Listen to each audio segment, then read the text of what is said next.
Vlog din Dubai. Astăzi mergem în deșert.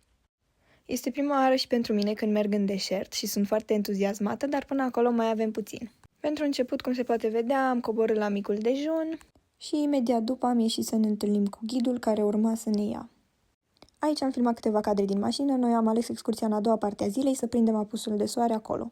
Am făcut undeva la 40-45 de minute până la prima oprire.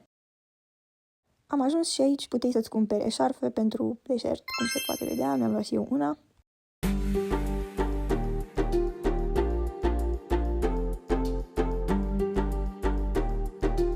După care ne-am dus la prima activitate, puteai să alegi să te dai cu ATV-urile sau cu buggy-urile, noi am ales ATV-urile deoarece ni s-a părut mult mai tare și chiar așa a și fost.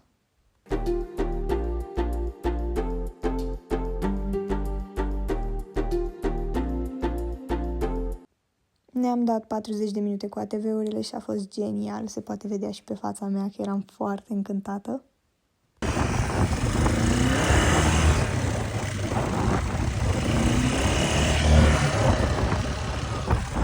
Ne-am mai oprit și sus să facem niște poze, după care ne-am dat cu mașina prin dune, o activitate care nu prea mi-a plăcut, sinceră să fiu.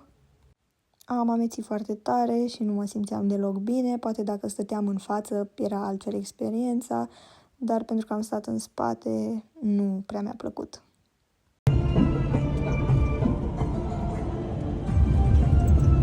Imediat după ne-am dus la sandboarding, o activitate foarte faină, doar că foarte greu de urcat după înapoi.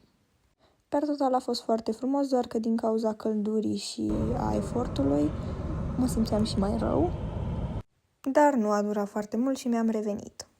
Am ajuns, bineînțeles, și la cămile, nu aveau cum să lipsească din această excursie.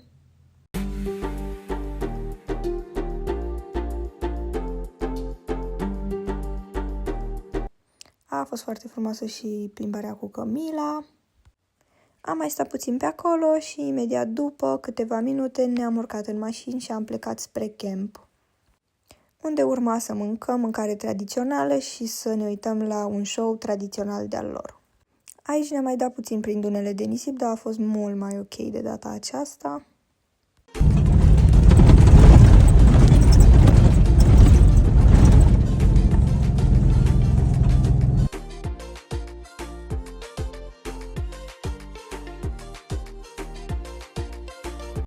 Am ajuns și în camp, care arăta absolut superb. Cum intrai în camp, erau diferite ateliere unde puteai să mergi să-ți faci tatuaje cu henna sau multe alte activități. Cum am ajuns, am fost întâmpinați cu sucuri, apă și un desert tradițional de-al lor.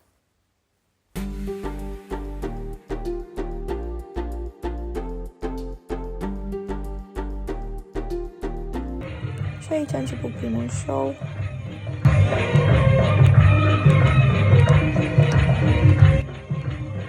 După care a fost mâncarea gata, cam asta am mâncat și a urmat, bineînțeles, alt show.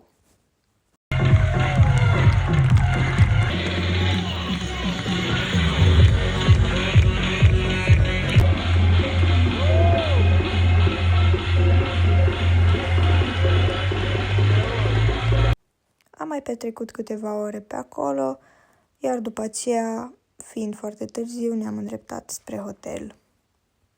Am ajuns și la hotel foarte obosiți și cam asta a fost excursia mea în safari.